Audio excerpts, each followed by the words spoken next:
और टोटल अगर स्पेस में बात करें तो 7 सैटेलाइट्स हैं भारत के, और भारत के पास अपना नेविगेशन सिस्टम है। पूरे भारत को जो है कंग्रेचुलेशन कहना चाहूंगी कि एक बहुत बड़ी अचीवमेंट इंडिया की इसरो ने की है। मुल्क को यही नहीं पता, वो लड़ाई झगड़े में पॉलिटिक्स में पड़े रहते हैं। उनको नहीं पता कि इंडिया इतना आगे जा रहा है। इंडिया ने गाड़ियाँ, सैटेलाइट, एजुकेशन, हर चीज में वर्क। इस मुल्क का कुछ नहीं होने वाला। अच्छा है इस मुल्क को किसी और मुल्क के हवाले कर दिया जाए जो इसकी कम से कम मईशत तो चला ले। Space agency ISRO has successfully launched the next generation navigational satellite 3, 2, 1, 0।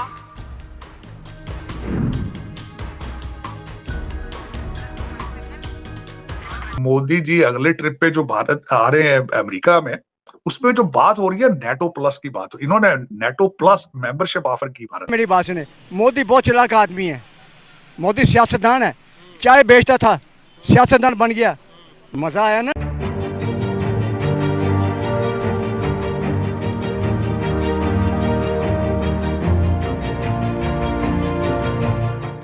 जय हिंद दोस्तों, आप सभी का स्वागत है निक न्यूज़ बर्नर में। दोस्तों, जैसा कि आपने शुरू की वीडियो में देखा है दोस्तों, भारत ने 7 सैटेलाइट लॉन्च की है और भारत का खुद का नेविगेशन सिस्टम है।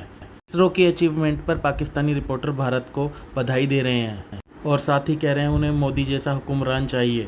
और पाक आवाम कह रही है कि भारत गाड़ियाँ, सैटेलाइट, एजुकेशन लेवल पर कितना ऊँचा जा चुका है और हम उसकी बराबरी का सोच भी नहीं सकते। अब चलते हैं आगे की वीडियो की तरफ। धन्यवाद। नेटो प्लस क्या चीज है, किसने ऑफर की है? एक तो जिसने ऑफर की है वो स्टैंडिंग कमेटी है कांग्रेस की, उन्होंने की है, अभी गवर्नमेंट ने नहीं ऑफर की है। लेकिन नेटो प्लस के पहले ही 5 मेंबर मौजूद हैं। वो कौन कौन से हैं? ऑस्ट्रेलिया है, इजराइल है, साउथ कोरिया है, जापान है, न्यूजीलैंड। जो नेटो के रेगुलर मेंबर हैं उनके साथ वो एक सिक्योरिटी डील होती है उनकी कि अगर एक पे अटैक हुआ तो सब पे अटैक, यही समझा जाता है। फिर नेटो उस पर बिहेव करता है, एक्ट करता है। लेकिन जो नेटो प्लस के मेंबर होते हैं उनको ये प्रिविलेज हासिल नहीं होता।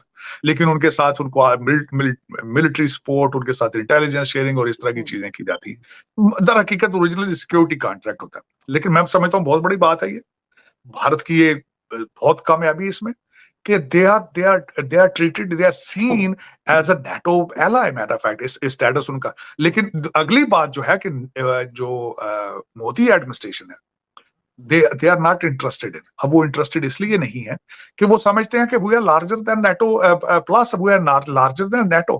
वो इस तरीके से कि वो समझते हैं कि we are already in a leadership position। हमारे पास ब्रिक्स है, हम ब्रिक्स में हैं, हम क्वाड में हैं, हम SCO में हैं, और हमारी ज्यादा बेहतर पोजीशन है to remain neutral and enjoy the relationship with the entire world versus कि हम अमेरिका के ब्लॉक में आ जाएं और दूसरे लोगों से अपने आप को कट ऑफ कर लें।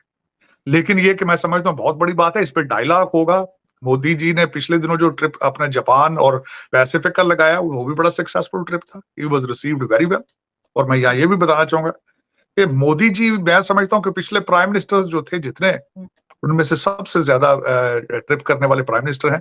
लेकिन he has taken India to the next level, no question about. Bharat को चाहिए था अमेरिका की मदद, तो उन्होंने मदद नहीं की थी। तो ये बात बड़ी शर्मनाक है हमारे लिए। जब भी कारगिल वॉर का जिक्र होता है और वो जो सिपाही जो उस तरफ मारे गए थे, तो फिर भारत सरकार ने बोला था कि अपने सिपाहियों को ले जाओ। तो पाकिस्तानी सरकार ने बोला था क्या वो तो हमारे, हम तो जानते भी नहीं, हमें तो पता भी नहीं है, ये क्या बोल रहे हो आप लोग। और ऐसे अनजान बन गए थे जैसे बंदा पूछे बर्फीली पहाड़ियों में कोई ऊपर से आसमानी मखलूक उतरी थी जो कारगिल कर रही थी। और ये पता नहीं ये कैसे कैसे डिसीजन लेते हैं। आज के जमाने में हम सोचे कि 1999 में क्या हुआ था तो हंसी आती है। और उसके बाद फिर जर्नैलों ने जो किताबें लिखी उसमें तो सारा भांडा फूट गया कि कारगिल किसने और क्यों कराए थे और फिर कारगिल में जान कैसे छूटी थी।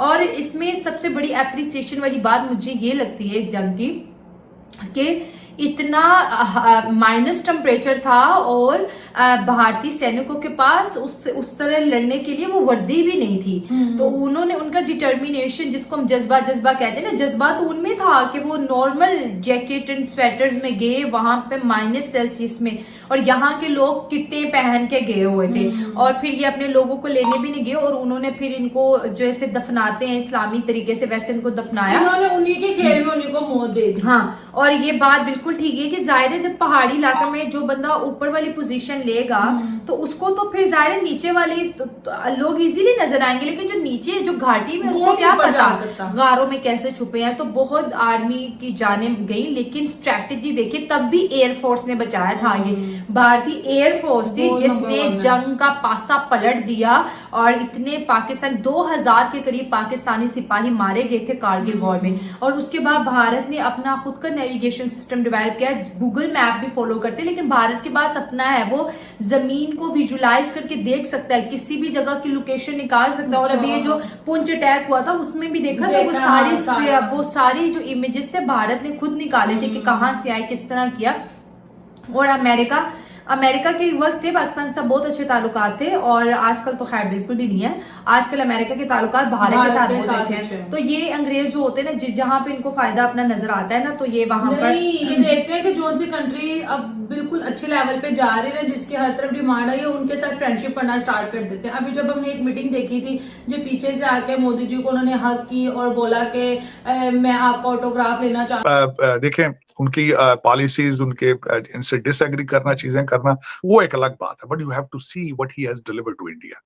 That is remarkable, that's remarkable, that's a very, that should be a model for the rest of the developing countries. खासकर डेवलपिंग कंट्री तो मैं इसलिए कह रहा हूँ, वो तो अब समझते वाकई वो इंग्लैंड की इकोनॉमी को वो उससे आगे जा चुके हैं, लेकिन दूसरे लोग जिस तरह पाकिस्तान है, नेपाल है, इन लोगों को they should case study the Modi administration किस तरीके से। अब उस पे अगर बात की जाए तो इट्स अ ह्यूज डायलॉग, बहुत लंबा हो जाएगा उसमें, लेकिन मैं समझता हूँ कि इस दफा जो अमेरिका में ट्रिप मोदी जी का आ रहा है, that will be an exceptional trip, that will take India to the next level. मैं इसमें कोई शक नहीं, उसमें बड़े बड़े कॉन्ट्रैक्ट साइन करके जाएंगे, क्योंकि पहले ही आपने देखा होगा इस वक्त चाइना के ऊपर जो सैंक्शंस लगाई जा रही हैं उसका सबसे फायदा उठा रहे हैं भारत उठा रहा है।